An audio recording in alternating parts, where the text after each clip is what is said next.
Wednesday morning, it's McCollum on Business. I'm Stephen McCollum, and for the next 30 minutes or so, I'm going to get you updated on what's happening around the business world here on this Wednesday.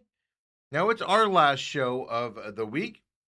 We'll be off tomorrow and Friday. Friday, of course, July 4th holiday for the markets, but we're taking tomorrow off as well to get a little bit started here ahead of time. But we will be back Monday morning at 7 a.m. As usual to get the show underway and get you updated what happens over the July 4th. Of course, America's 250th birthday.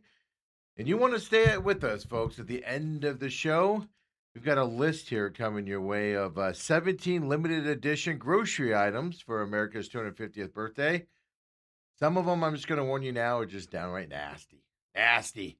But before we get to that later on in the show, we got to look at the Market Watch. Let's do it.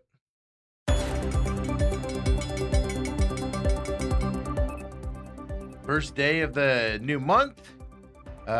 First day of the second half of the year as well. Dow Jones right now 57 points up. It is trending toward a negative run as well here. As the day is still early. The S&P 500, it's also down today 3 points to 74.79 for that. The Nasdaq way down, 146 points down. Investors are dumping chip stocks again today, partly because record numbers in those chip stocks in the first half of the year. So they're taking it out for tax reasons, taking some of those profits, etc. Then you got the Russell 2K, that small cap index, 13 points up right now to 3,036. Also a record year for those small cap stocks as well. On the market for this first half, Bitcoin, well, it's up today, but it's still below the 60,000, 59,257 for Bitcoin here today as well on the market. Stocks we're paying attention to right now, well, the first one, Nike, you know them, apparel, shoes, workout clothes. Well, they're down. Oh, excuse me, they're up now. They were down. I looked at them right before showtime. 0.22% up for Nike right now. They reported a sales decline of 12% in China.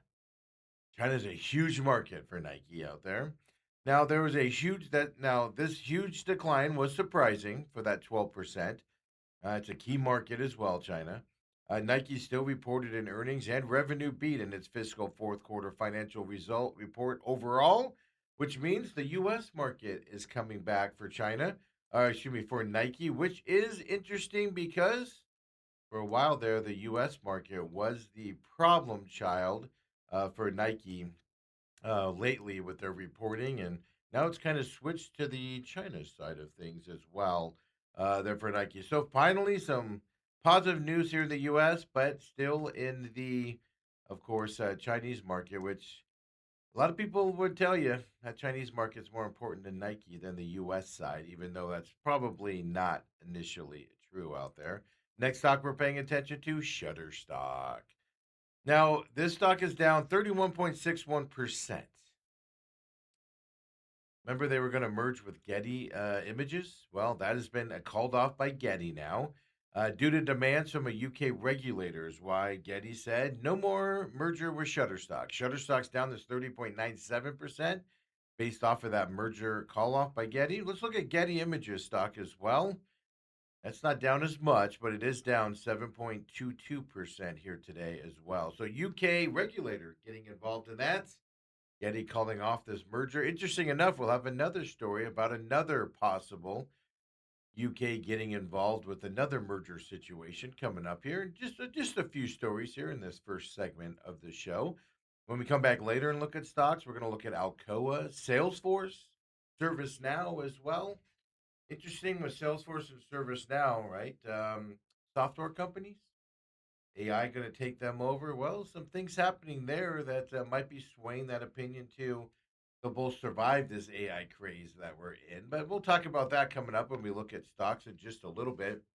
As this morning, we got the U.S. job openings report out there. Well, it did stay at a surprisingly strong 7.6 million jobs in May. Right? The American labor market remains resilient despite the inflation and all the economic uncertainty that's out there in the market right now, even though that uncertainty is kind of going away as well. Forecasters were expecting employers to post just 7 million openings in May. The job market, well, it's sturdy. We know that. It's not booming though, right? No hire, no fire economy is what we're looking at right now. But layoffs did rise in May again, and the number of people quitting their jobs, which if you quit your job, that means you're confident in your prospects of finding a new one. Well, they ticked up a little bit, just a little bit there as well. So with the oil prices coming down, maybe people are getting a little bit more sturdy here. Now, these are the May numbers, so the war wasn't over as of yet at this point, kind of with the energy prices as well. We get all this reporting from the Bureau of Labor Statistics released yesterday afternoon. Employers are advertising openings, but they aren't actually doing much hiring out there. Gross hiring, which is before counting people who lost or quit their jobs, so the gross hiring actually went down to 5.17 million in May. It was at 5.26 million in April. That was when the job market was booming from mid to 2021 to mid 2023. That was right after those COVID lockdowns and people were going back to work. Monthly hiring regularly topped $6 million, 6 million people, excuse me, not dollars, in that post-COVID lockdown range. So we're still well below the post-pandemic run of jobs as well. But no hire, no fire economy still out there, at least from the May numbers. Right, and the energy pricing is sharply coming down, and gas prices lowering as well. But the thing that's kind of out there still as could be a hiccup to the economy.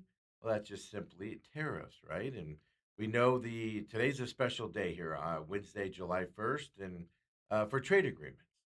And we know that the United States trades $1.9 trillion a year. $5 billion a day, if you break that down, worth of goods and services to our neighbors of the North and South, Canada and Mexico. By the way, Canada and Mexico, they are bigger than China now, and they have become America's top two trading partners officially. Now, why are we talking about this? The Regional Trade Pact that's out there, the U.S. Mexico Canada Agreement, the USMCA. Well, this was put into effect in Trump's first term back in 2020 as well, but it's up for renewal starting today. It's officially renewal time. This process is going to last months, though, maybe longer. We know the U.S. and Mexico have already had talks, kind of left Canada out of that so far. The U.S. is making demands that could effectively force Canada and Mexico to surrender some of its automaking production back here to the United States. That may bring more auto factory jobs to the U.S., but it's also going to upend established supply chains that would push up U.S. prices for new cars. And we already know new cars are expensive. New cars are averaging $50,000 right now, which is the highest it's ever been as well. And obviously, people are frustrated with high cost of living out there right now. If you remember in 2020, the USMCA did replace the NAFTA agreement, which was signed back in 1994. Now, the new agreement in 2020 that they're going to renegotiate now, it tore down most trade barriers between North American countries. That's what NAFTA did, and this kind of built onto it. Well, Trump and the critics of NAFTA, they called it a job killer. Well, because it encouraged U.S. companies to move factories south of the border to Mexico, take advantage of low wage Mexican labor. Then, of course, ship the goods back to the United States duty free. And these companies would save a lot of money. Mexico's economy would prop up, and we lose jobs here in the U.S. That's the argument on that side. So Trump negotiated this USMCA in 2020. It was very similar to NAFTA, but it did pressure factories to pay higher wages when they're down in Mexico, and also make sure that more of what they made originated in North America instead of going and getting Chinese products and bringing them in, of course, and bringing them in duty free as well when they're coming over with those parts. Negotiators, well, today's a big day. They could agree to renew the USMCA as it is for another 16 years. Don't bet on that happening, though, right? Very highly unlikely to happen, but they are expected to keep working on ways to improve the USMCA. Now, they have until 2036 to reach an agreement. If they don't do it by then, the pact actually will just expire on its own. But any USMCA country can pull out of the pact, proving it gives the other two partners 6 months' notice to do so. That's a threat that Trump keeps making, that he's just going to do it. The United States and Mexico, as you know, have held talks on renewing the trade agreement. Canada, well, it's been stuck on the sidelines. Nobody's paid attention to Canada so far, but there is going to be a meeting today, virtual meeting between the three trading partners.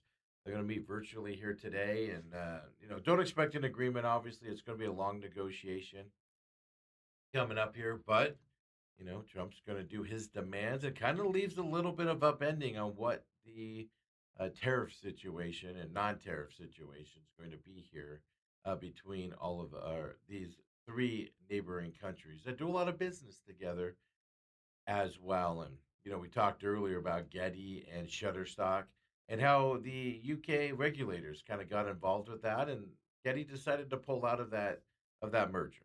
Well, Lisa Nandy is the British Secretary of State for Culture, Media, and Sport. She came out yesterday and she said she may intervene in Paramount Skydance acquisition of Warner Brothers Discovery. She sent a statement out, sent a letter to both parties, and she said that she wrote letters to both companies stating she is minded to intervene on public interest grounds, especially the need for sufficient plurality of views of news media, is how she put it, in the UK market. It also said, quote, sufficient plurality of persons with control of the media enterprise, end quote. The big media conglomerate here burgeoning, right? CBS, CNN, HBO, TNT, TBS, among others, would fall under the same umbrella if this merger continues on and does pass.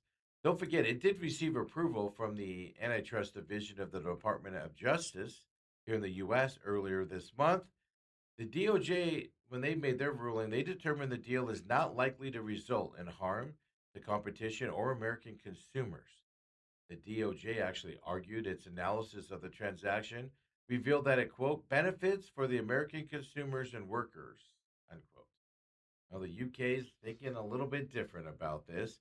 The Nandy there over on the UK side, she said British law allows her to take action against the deal. She noted her focus is on how the transaction would impact services available to UK audiences. So obviously, she's concerned about TNT Sports Cartoon Network, which is a dead network, by the way, and CNN International, and how they get merged into this. So the UK side of the regulation isn't solved. They ruined one merger here. Well, they got intervened with one merger with Shutterstock and Getty, and are they going to do it with Warner Brothers and Paramount Discovery as well, or Paramount, excuse me, Skydance Warner Brothers Discovery merger coming up as well. So some big question marks still with some big things facing big companies out there. And I guess mark your calendar if you're a beauty supply fan. Yeah, because beginning this fall, well, Target has now announced that beginning this fall, we know what they're going to do with the replacement of Ulta Beauty that is moving out of the Target stores. And so if there's a Target with the Ulta Beauty shop and shop locations, well, Target's coming out with an in-house concept called Target Beauty Studio. It's going to start in more than 600 stores that currently feature the Ulta brand. Target said it plans to expand the concept to additional locations over time. So this transition, the reason why they say the fall, well, because the partnership with Ulta is scheduled to end here in August coming up. Target and Ulta Beauty did announce earlier this year that they had mutually agreed to not renew this agreement. Launched back in 2021, brought high-end and prestigious beauty brands into Target stores at that time. Ulta products and reward benefits will remain available through the partnership until it officially concludes in August. So pay attention to that if you're involved in that. Rather than bringing in another beauty retailer to fill the space, well, Target said we can do it ourselves here as well. Target is betting that this expanded in-house assortment of shopping expertise will help fuel future growth for Target. Now, this is all according to Target here. The new beauty studio will offer a shopping experience centered around prestige beauty, featuring more than 80 global and emerging brands, including more than 60 brands that are new to Target customers. So this is basically going to allow Target to bring more brands than just the Ultra Beauty brand into their shops. And they're going in house here instead of going with that specific Ulta as well. So I'll have to see how that works out for Target coming up. And then, yeah, folks, we have an issue here on the food side. Right? It was always the talk was eggs there for a while. Eggs are so expensive. Eggs this, eggs that. Remember when eggs were outrageously priced for a while? Well, now it's tomatoes out there. Yeah, tomatoes have become the new poster child for rising grocery prices. Yeah, they call it tomatoflation. How original. The tomatoes have had the biggest percentage price gains among all food items in recent months. Now, Florida is a big reason why. Mexico's another reason out there. But Florida is the largest producer of fresh tomatoes here in the United States. It had a tough winter. It was hit by two severe winter freezes earlier here in 2026. Oh, production losses were up to 80% of tomatoes in Florida. Now, 80% of the 27,900 acres where tomatoes are grown in Florida were hurt by this. So Florida's tomato industry lost and cost themselves an estimated $164 million in losses and 3.17 billion for the state's agricultural industry as a whole with those storms. Now, problem is that happened in Florida, which hurt the demand, hurt the growth of the tomatoes. Well, then that also coincided with Mexico having some issues, bad weather, disease outbreak down there in Mexico as well. Both of those things together, here's the problem. 80% of the US domestic market for tomato growth is in Florida. Well, Mexico produces 70% of fresh tomatoes consumed in the US. So both of all of these factors between Florida and Mexico, well, they combine to boost the national average price of fresh tomatoes to $2.68 a pound in April. That's 40% up from the same month last year. It's $1.79 same month last year. We get this, of course, from the Consumer Price Index that comes out for the months. April's average price was the highest for tomatoes on record. Well, as far at least going back to at least 1980, where the Bureau of Labor Statistics started tracking fresh produce items there. So tomatoes, the new eggs out there. We're gonna start seeing everybody on social media say things like, "Oh, but what about the eggs?" and all that stuff that was happening there for a while out there as well. And folks, you're going to want to stick with us. We got some items coming up here for America's 250th. You're not going to want to miss. A couple of them might make you sick. We have that coming up for you. But when we come back from this break, Market Watch. Last time for the week here, as we take the rest of the week off, of course, the stocks we're paying attention to, and then local stories, and then the one you've been waiting for, 17 items that you can look forward to getting here for the America's 250th that happens on Saturday. Come on back. McCollum on Business.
And we're back here, McCollum on Business Wednesday edition.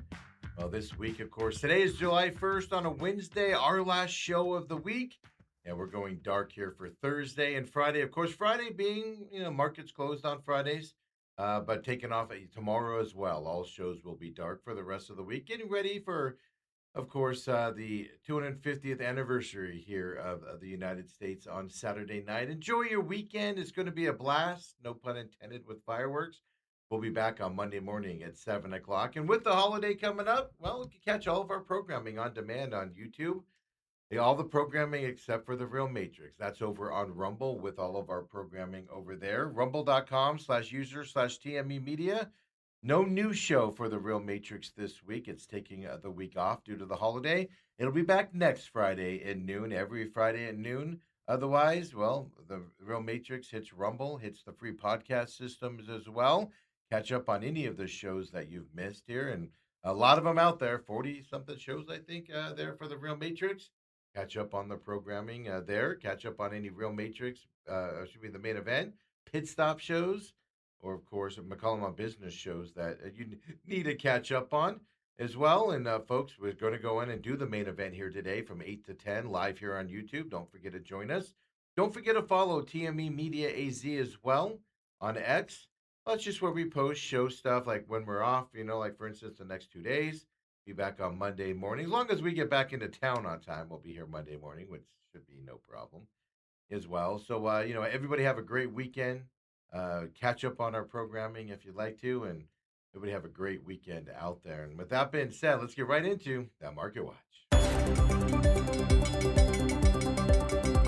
First day of the second half of the year. In terms of the stock, well, second half of the year period, but in terms of the stock market, well, the Dow Jones was trending negative when we looked at it earlier today. And look at this now, coming back and rebounding a little bit. Dow Jones is up 200 points right now to 52,397. The S&P 500 is up 13 points right now, 74.96 for that. The Nasdaq's still down, but it is trending toward green. Only 70 points down right now to 26,142. Investors were dumping chip stocks early this morning. Blockbuster first half for them. Taking some of those profits, no doubt. The Russell 2K small cap index, huge beginning of the year for that. For small cap indexes, or small cap companies, 21 points up right now for the Russell 2K, 3,043. Bitcoin is up today, but still under 60,000, 59,871 for Bitcoin here today as well. Fed Chief Kevin Warsh, he did decline to hint at July rate decisions as he was speaking at the ECB forum earlier as well. Now, U.S. Treasuries have edged higher as he has spoken today at the ECB forum, but not giving any hints on what's coming or what the thought process here coming up for the Fed meeting here in July is the big news out there as we're talking about that. Other news that is breaking early this morning that's not part of our show. Well, Kroger to buy grocery Giant Eagle, which I know is not here in the Arizona, but Kroger buying Giant Eagle for $1.65 billion deal. Obviously, competition in that grocery side of things is picking up out there as well. And then just in right now, private payrolls rose by 98,000 in June, less than expected here this morning. This is breaking right now. So down from 122,000 private sector employment in May, a bit below the forecast, which was 110,000. So seasonally adjusted, 98,000 is all the private sector employment grew by here. Breaking right now as well. Nearly half the job creation in June came from education and health services sector. That's obviously a consistent leader, those two sectors in growth. All but 2,000 of the new jobs came from services. So 48,000 actually came from the education and health services sector out there as well. So half of two industries getting half of those job increases as well. Annual pay gains for those staying in their jobs did hold steady at 4.4%, but it did raise higher here for the job switchers, 6.6%. If you're able to find a new job out there in this no hire and no fire market as well. That is breaking right now here on McCollum on Business as well from, of course, all the reporting out there. ADP private numbers are out here this morning. Of course, stocks we're paying attention to right now. Well, let's look at, of course, at a company called Alcoa, which is an aluminum company, the largest aluminum company I do believe in the world. 9.13% down right now. They announced a definitive agreement to acquire some of South 32's actually assets out there. South 32 is a mining and metals company. So they're going to acquire some of their assets. It's going to total about $4.1 billion is what they're acquiring.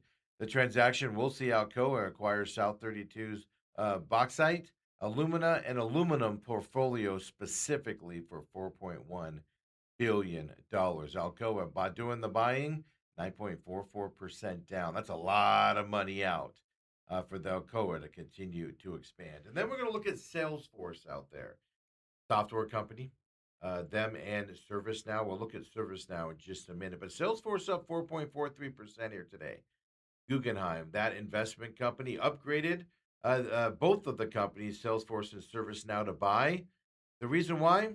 Well, they believe that artificial intelligence won't be the death nail for these companies because they're a software company, and in theory, AI could take over what they do, right?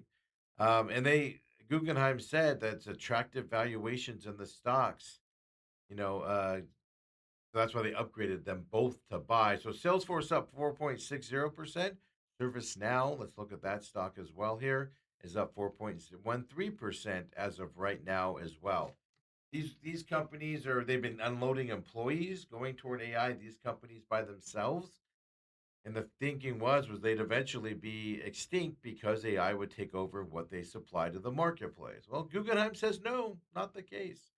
So both ServiceNow and Salesforce both up today based off of that news as well. Here on this Wednesday before we take our holiday break as well. And now let's get into some local stories. And this is an interesting story here. We're just talking about tomatoes and how they are the new eggs in terms of how expensive tomatoes have gotten.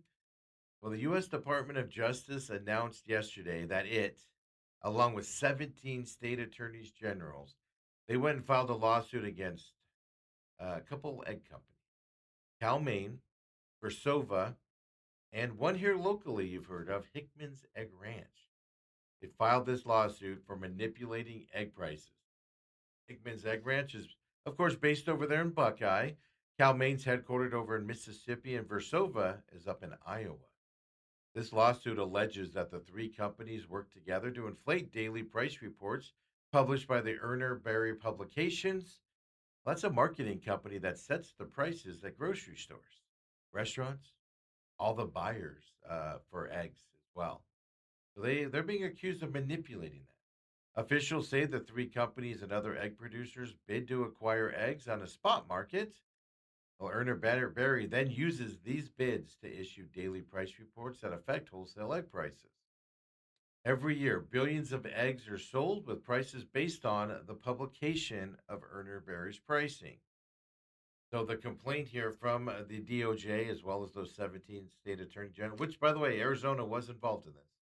The complaint alleges that Cal-Maine, Versova, and Hickman's, they conspired to inflate the price quotes from Erner Berries. How did they do it? Well, they submitted numerous bids to make demand look high. They used multiple companies to bid, and they timed the bids before Erner Berry published its daily prices. They kind of flooded it before they priced it out. They also allegedly made bids that were unlikely to be followed through on. They deliberately paid more to drive up prices. Officials claim the egg price reports dropped from their peak. When did it drop from their peak? Well, once the three companies learned of the federal investigation. Stopped doing it because they knew they were being investigated. Oh, Hickman's, why did you do us dirty like that? We liked you as a family egg supplier. I know they're being bought out now, right? And stuff like that with a big company. But Hickman's, you let us down here locally. I have to throw away my Hickman egg shirt out there as well. By the way, there's a settlement in place for this as well.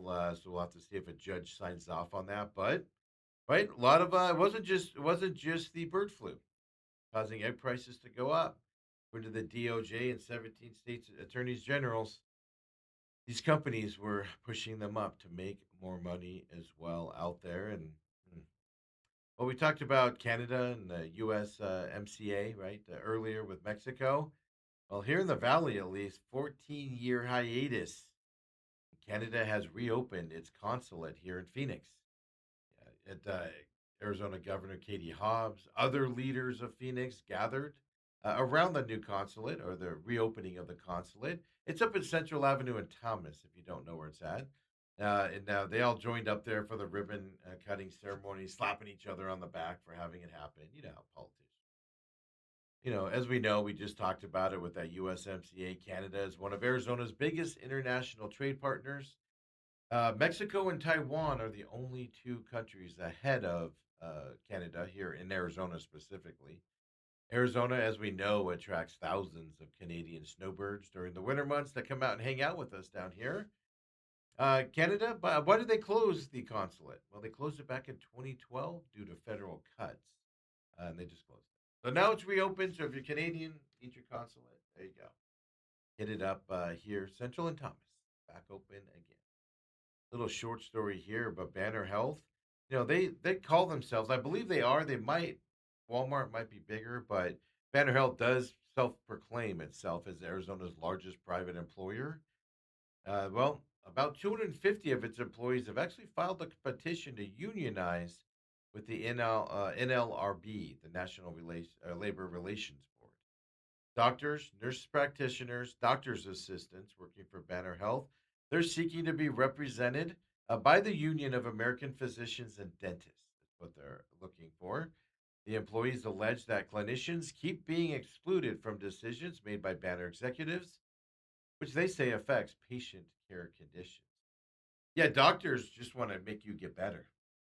It's the administrators of the hospital who look at pricing that don't want you to get better quick.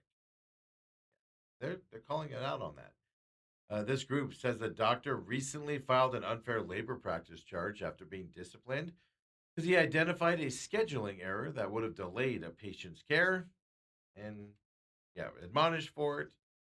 And now this is signing here. Now, of course, Banner responded to this and they said that it always prioritized leaders and staff working together without third party interference.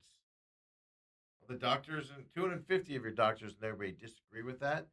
So we'll have to wait and see here how this goes forward for Banner Health in terms of unionizing and stuff like that. And folks, we'll leave you today with the news here of 250th anniversary is coming up of America this Saturday. It's going to be an exciting time. Fireworks galore. They're going to be magical displays out there. We know everybody's got different 250th anniversary products, whether it be food, drinks, and everything. Well, just celebrating this 4th of July, a lot of people are doing things just because it's the 250th. Kingsford American Eagle charcoal baguettes, excuse me. Yes. So if you want to grill, yeah, you can go out there. It's a special edition Kingsford charcoal packaging as well. Yeah, they got the bald eagle on it flying through the air. Or you can go with the Chobani American Blueberry Coffee Creamer. Yes, fresh blueberries in the summer for this one. Yeah, the Chobani Creamer is made with fresh American grown blueberries to make every cup of coffee a sweet celebration. Yeah, that is out on the market as well. And it says Happy 20th USA on it. It's been out since about June there. Then you can go with birthday cake Cheerios, folks, limited edition. Yeah, birthday cake Cheerios. Vanilla cake flavored twist on the Cheerio cereal. Red and blue sprinkles all throughout it as well. The box is obviously a festive one toward the birthday as well. Go patriotic with your cereal as well. Velveeta shapes and cheeses. You want fake cheese? Velveeta's got a 250th anniversary for you here as well. U.S. and star shaped pasta and cheese sauce, folks. You want to celebrate with some Velveeta cheese. You got the red, white, and blue ring pops out there for your party. Yeah, be festive, folks. You can dial up the bling for your party out there. So special red, white, and blue ring pops. Um, Kids will love them. I'd love them. If I show up to your party, better have these for me on this one as well. Welch's sparkling blueberry beverage. Yes. No. Does that go with hot dogs though? Is the bigger question, right? Hot dogs and meat out there. So limited edition Welch's sparkling blueberry. Yeah. I don't know. Does that sound good to anybody out there? That's available for you. Got a limited edition with blueberry icing toaster strudel. You can get as well. It's a limited edition as well. Same things, but you can draw stars on top with blueberry frosting. Decorate it with stars before you eat it out there as well. Or item, star tater tots, folks. Enough of these just regular round tater tots. No, no, go get your America's Star ones out there as well. You can get those for limited. They're available now, limited time, of course, for the birthday. Tyson, of course, chicken nuggets made as stars as well. How original for these guys out there. But you can get star shaped chicken nuggets as well for your party. Yeah. Want to keep it going? Jet puffed marshmallows, jumbo star extra large marshmallows are out there for you, folks. You can have a star studded party for the 4th of July like nobody's ever known before as well. Cheez Its, as you see on your screen right there, as well. Chili cheese dog Cheez It flavor. That sound good to anybody else? I love me some Cheez Its. But also, Cheez It has flags and stars crackers. None of these square ones that they have out there. Go and get the flags and stars crackers as well. Limited edition box.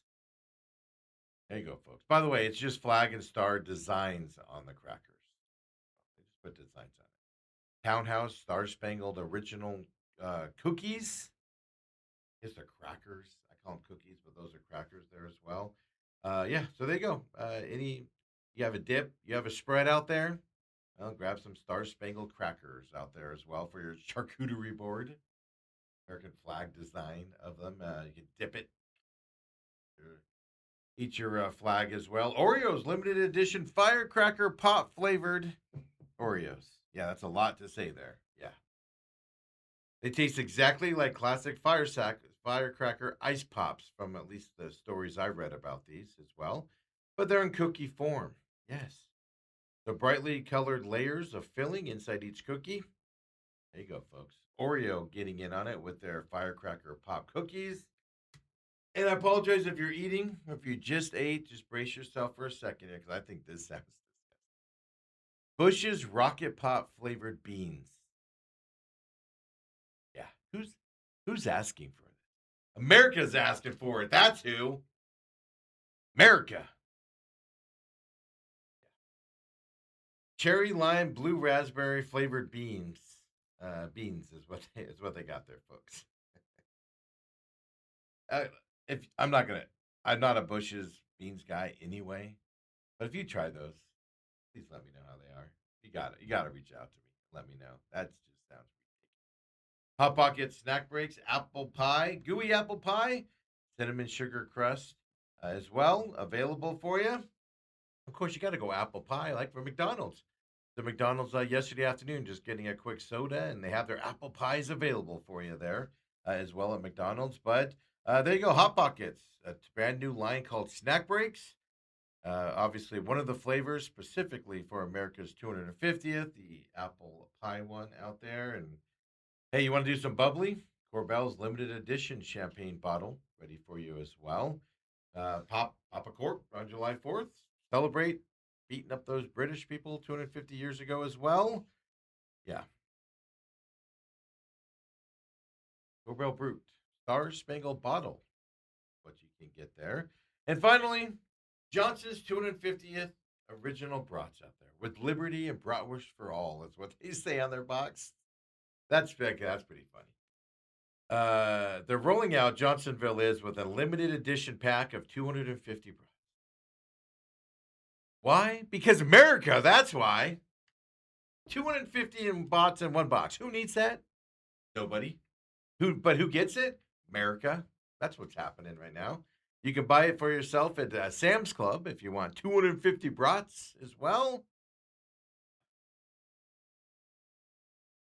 There you go, folks. Make your 4th of July get together a little festive out there. And I swear to you, if you try the Bush's baked beans pop, Send me a message. SMAC500, DM me, whatever you want to do. I got to know about these because that sounds just utterly gross to my eyes. Hey, folks, we're off the rest of the week here. We'll be back on Monday, 7 a.m. as usual. For McCollum on Business, have a great weekend. Follow TME Media AZ as well on Twitter, on X, if you would, just to show updates. All of our shows are there on demand on YouTube and, of course, on Rumble as well. Main event still up today. Pit stop coming up later today as well before we go dark for the rest of the week. We'll see you on Monday, everybody. Have a great